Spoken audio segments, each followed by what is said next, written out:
তো সকালবেলা এখনো কিছু খাবার হয়নি। আমি তো ভাত খাই, এত রোগা তার জন্য ভাতই খাই। তো এখনো ভাত হয়নি, তার জন্য আমার মা আমাকে প্রেশার কুকারে করে দিয়েছে খিচুড়ি। এই যে টমেটো, গাজর, আলু দিয়ে। আর খিচুড়িটা খেতে এত টেস্ট হয়েছে, মানে কি বলবো। প্রেশার কুকারে কোনো জিনিস করলে আমার ভীষণ ভালো লাগে খেতে। অনেকে পছন্দ করে না, কিন্তু আমার খুব ভালো লাগে। প্রত্যেকটা খাবার খুব টেস্ট হয়, আমার তাই মনে হয়।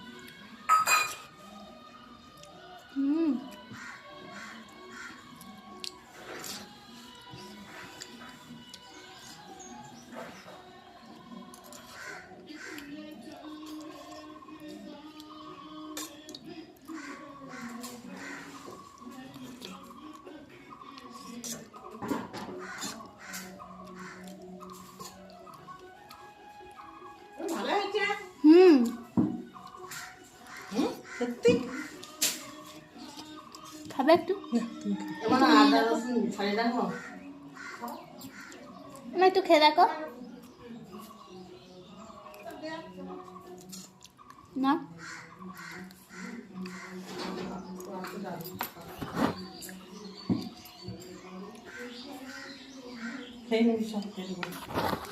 দেখা যাচ্ছে তোমাকে?